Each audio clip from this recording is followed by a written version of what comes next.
Greetings, everyone.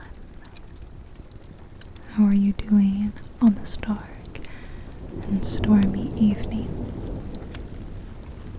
Whatever time it may be where you are, whatever the weather, right here in this moment, it's a dark, rainy night. I want you to come closer.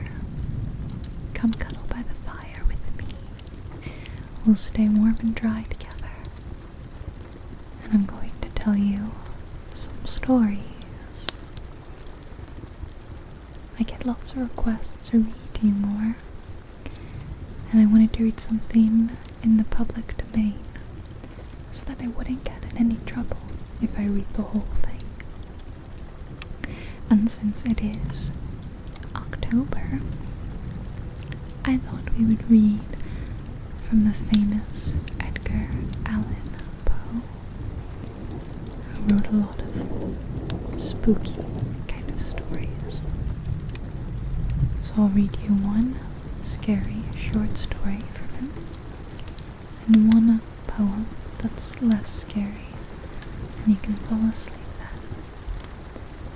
Before you fall asleep though, if you'd like to, leave a like or a comment. That would mean a lot. You can make it really quick. Why don't you just share your favorite Halloween themed emoji, whether that's candy or a monster, whatever you want. Alright, let's start with the first story. As I said, this one's going to be a bit of a horror story, nothing too bad. I think you'll be okay. But if you want to skip to the poem, you can go ahead and do so. Let's get started. The Telltale Heart by Edgar Allan Poe, published in 1843. True, nervous, very, very dreadfully nervous I had been, and am, but why will you say that I am mad? The disease had sharpened my senses, not destroyed, not dulled them. Above all was the sense of hearing acute. I heard all things in the heaven and in the earth. I heard many things in hell. How, then, am I mad? Hearken, and observe how healthily, how calmly I can tell you the whole story. It is impossible to say how first the idea entered my brain. But once conceived, it haunted me day and night. Object there were none. Passion there was none. I loved the old man. He had never wronged me. He had never given me insult. For his gold I had no desire. I think it was his eye. Yes, it was this. He had the eye of a vulture, a pale, blue eye with a film over it. Whenever it fell upon me, my blood ran cold. And so by degrees, very gradually, I made up my mind to take the life of the old man, and thus rid myself of the eye forever. Now this is the point. You fancy me mad. Madmen know nothing. But you should have seen me. You should have seen how wisely I proceeded, with what caution, with what foresight, with what dissimulation I went to work. I was never kinder to the old man than during the whole week before I killed him, and every night, about midnight, I turned the latch of his door and opened it. Oh, so gently.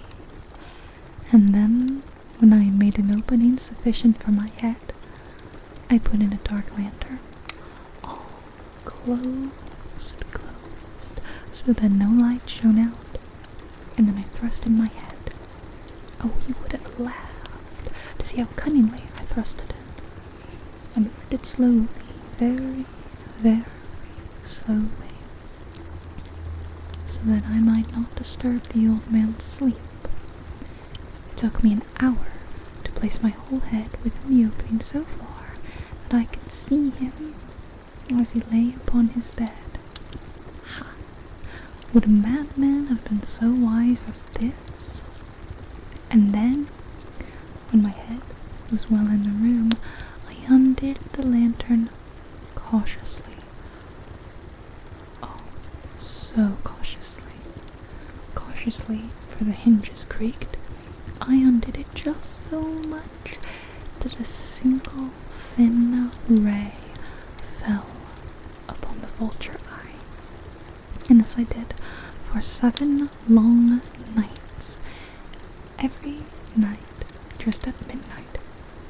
But I found the eye was always closed, and so it was impossible to do the work, for it was not the old man who vexed me, but his evil eye. And every morning when the day broke, I went boldly into the chamber and spoke courageously to him, calling him by name in a hearty tone, and inquiring how he had passed the night. So you see, he would have been a very profound old man indeed, to suspect that every night, just at 12, I looked in upon him while he slept. Upon the 8th night, I was more than usually cautious in opening the door. A watch's minute hand moves more quickly than did mine. Never before that night had I felt the extent of my own powers, of my sagacity. I could scarcely contain my feelings of triumph to think that there I was, opening the door, little by little, and he had not even to dream of my secret deeds or thoughts. I fairly chuckled at the idea, and perhaps he heard me, for he moved on the bed suddenly as if startled. Now you may think that I drew back, but no. His room was as black as pitch with the thick darkness, for the shutters were close fastened through fear of robbers. And so I knew that he could not see the opening of the door, and I kept pushing it on, steadily, steadily. I had my head in, and was about to open the lantern when my thumb slipped under the tin fastening, and the old man sprang up in bed, crying out, "Who's there?" I kept quite still, and said nothing. For a whole hour I did not move a muscle, and in the meantime I did not hear him lie down. He was still sitting up in the bed, listening, just as I have done, night after night, hearkening to the death watches in the wall. Presently I heard a slight groan, and I knew it was the groan of mortal terror. It was not a groan of pain or of grief. Oh no, it was the low, stifled sound that arises from the bottom of the soul when overcharged with awe. I knew the sound well. Many a night, just at midnight when all the world slept, it has welled up from my own bosom, deepening with its dreadful echo the terrors that distracted me. I say I knew it well. I knew what the old man felt and pitied him, although I chuckled at heart. I knew that he had been lying awake ever since the first slight noise, when he had turned in the bed. His fears had been ever since growing upon him. He had been trying to fancy them causeless, but could not. He had been saying to himself, "It is nothing but the wind in the chimney. It is only a mouse crossing the floor," or "It is merely a cricket which has made a single chirp." Yes, he had been trying to comfort himself with these suppositions, but he had found all in vain. All because death, in approaching him, had stalked with his black shadow before him and enveloped the victim, and it was the mournful influence of the unperceived shadow that caused him to feel, although he neither saw nor heard, to feel the presence of my head within the room. When I had waited a long time, very patiently, without hearing him lie down, I resolved to open a very, very little crevice in the lantern. So I opened it. You cannot imagine how stealthily, until at length a single dim ray, like the thread of a spider, shot out from the crevice and fell upon the vulture eye. It was open, wide open, and I grew furious as I gazed upon it. I saw it with perfect distinctness, all a dull blue, with a hideous veil over it that chilled the very marrow in my bones. But I could see nothing else of the old man's face or person, for I directed the ray as if by instinct precisely upon the damned spot. And have I not told you that what you mistake for madness is but over-acuteness of the senses? Now, I say, there came to my ears a low, dull, quick sound, such as a watch makes when enveloped in cotton. I knew that sound well, too. It was the beating of the old man's heart. It increased my fury as the beating of the drum stimulates the soldier into courage. But even yet I refrained and kept still. I scarcely breathed. I held the lantern motionless. I tried how steadily I could maintain the ray upon the eye. Meantime, the hellish tattoo of the heart increased. It grew quicker and quicker and louder every instant.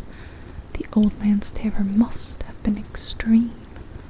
It grew louder, I say, louder every moment. Do you mark me well? I have told you that I am nervous. So I am.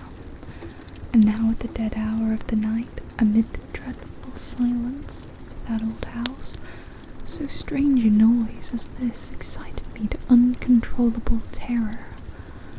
Yet, for some minutes longer I refrained and stood still, but the beating grew louder. I thought the heart must burst, and now a new anxiety seized me. The sound would be heard by a neighbor. The old man's hour had come. With a loud yell I threw open the lantern and leaped into the room. He shrieked once only. In an instant I dragged him to the floor and pulled the heavy bed over him. I then smiled gaily to find the deed so far done. But for many minutes the heart beat on with a muffled sound. This, however, did not vex me. It would not be heard through the wall. At length it ceased. The old man was dead. I removed the bed and examined the corpse.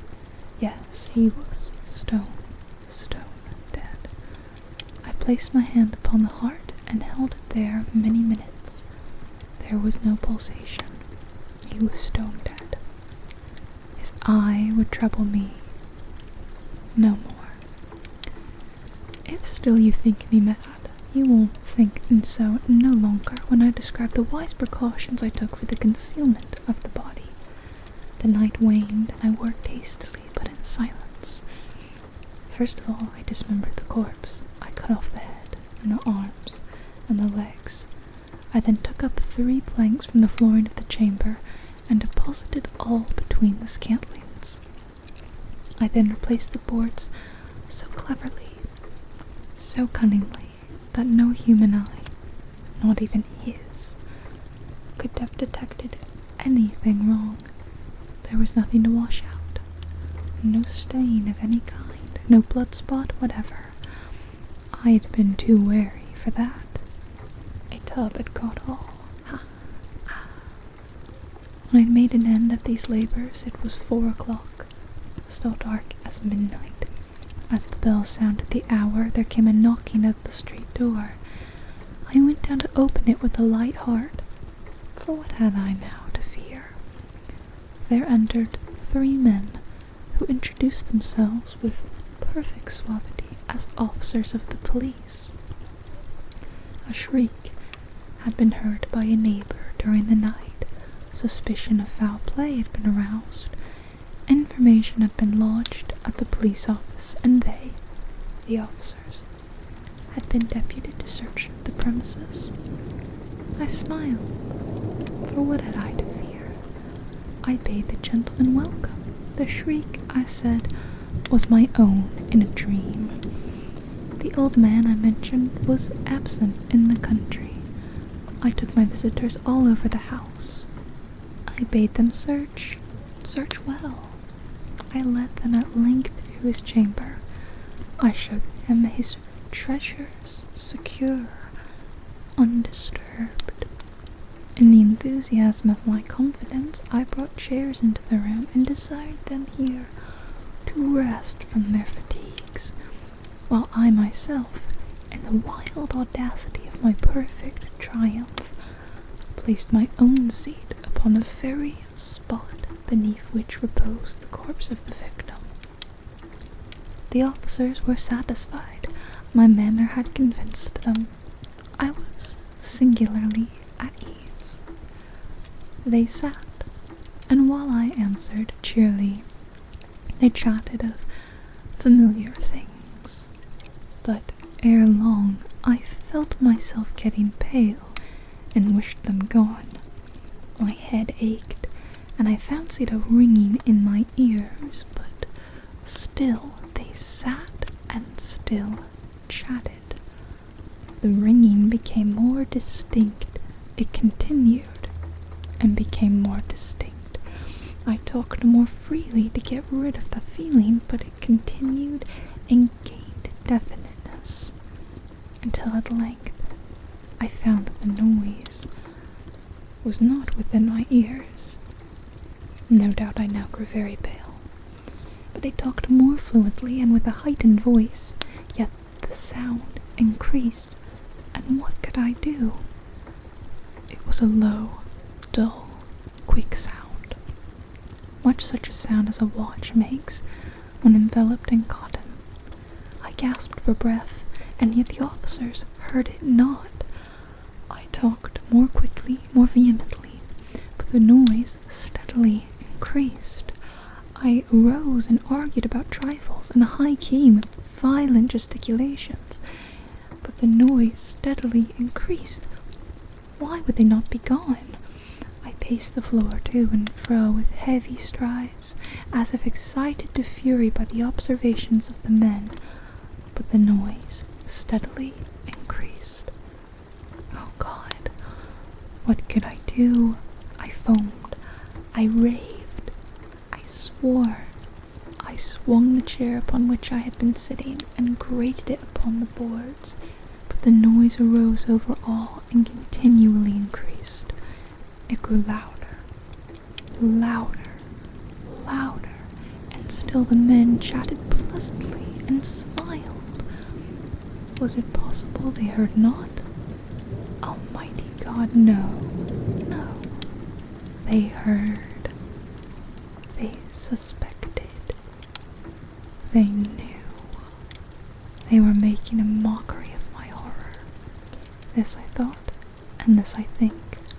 But anything was better than this agony. Anything was more tolerable than this derision.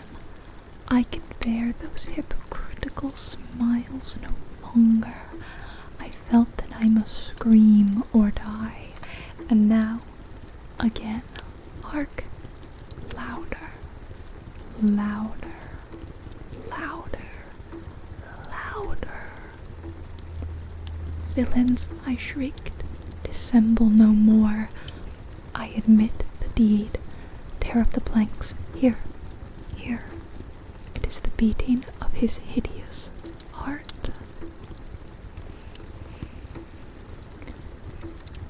It's a bit of a spooky story. The Telltale Heart is clearly a story of guilt, one's guilt, and needing to confess, to clear your conscience. If you are too spooked to sleep now, I will read you probably Edgar Allen Poe's most famous work, a poem titled The Raven. Poetry's good for sleep because it's nice and repetitive, and it has a soft cadence to it, a melodic cadence. So, if you have not slept yet, I want you to try now, okay? Close your eyes. The Raven by Edgar Allan Poe, published in 1845.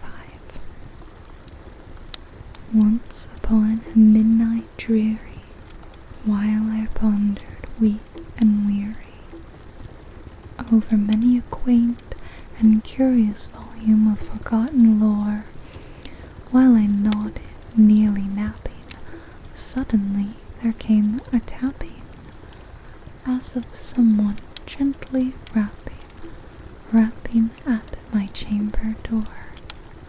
"'Tis some visitor," I muttered, tapping at my chamber door. "Only this, and nothing more." Ah, distinctly I remember, it was in the bleak December, and each separate dying ember wrought its ghost upon the floor. Eagerly I wished the morrow, vainly I had sought to borrow from my books surcease of sorrow, sorrow for the lost Lenore, for the rare and radiant maiden whom the angels name Lenore, nameless here forevermore. And the silken, sad, uncertain rustling of each purple curtain thrilled me, filled me with fantastic terrors never felt before, so that now, to still the beating of my heart, I stood repeating, "'Tis some visitor entreating entrance at my chamber door, some late visitor entreating entrance at my chamber door. This is it, and nothing more." Presently my soul grew stronger, hesitating then no longer. "Sir," said I, "or madam, truly your forgiveness I implore, but the fact is I was napping, and so gently you came rapping, and so faintly you came tapping at my chamber door, that I scarce was sure I heard you. Here I opened wide the door, darkness there, and nothing more. Deep into that darkness peering, long I stood there, wondering, fearing, doubting, dreaming dreams no mortal ever dared to dream before. But the silence was unbroken, and the stillness gave no token, and the only word there spoken was the whispered word, "Lenore." This I whispered, and an echo murmured back the word, "Lenore." Merely this, and nothing more. Back into the chamber turning, all my soul within me burning, soon again I heard a tapping, somewhat louder than before. "Surely," said I, "surely that is something at my window lattice. Let me see then what there it is. Let me see then what threat is, and this mystery explore. Let my heart be still a moment, and this mystery explore. 'Tis the wind, and nothing more." Open here I flung the shutter, when, with many a flirt and flutter, in there stepped a stately raven of the saintly days of yore. Not the the least obeisance made he, not a minute stopped or stayed he, but with mien of lord or lady perched above my chamber door, perched upon a bust of Pallas just above my chamber door, perched and sat, and nothing more. Then this ebony bird, beguiling my sad fancy into smiling, by the grave and stern decorum of the countenance it wore. Though thy crest be shorn and shaven, thou, I said, art sure no craven, ghastly grim and ancient raving, wandering from the nightly shore. Tell me what thy lordly name is on the night's Plutonian shore. Quoth the raven, nevermore. Much I marvel this ungainly fowl dear discourse so plainly, though its answer little meaning, little relevancy bore.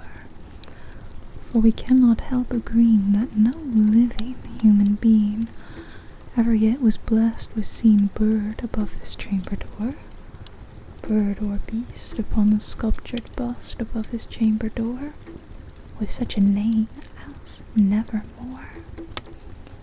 But the raven, sitting lonely on the placid bust, spoke only that one word, as if his soul in that one word he did outpour. Nothing further than he uttered, not a feather than he fluttered, till I scarcely more than muttered, other friends have flown before.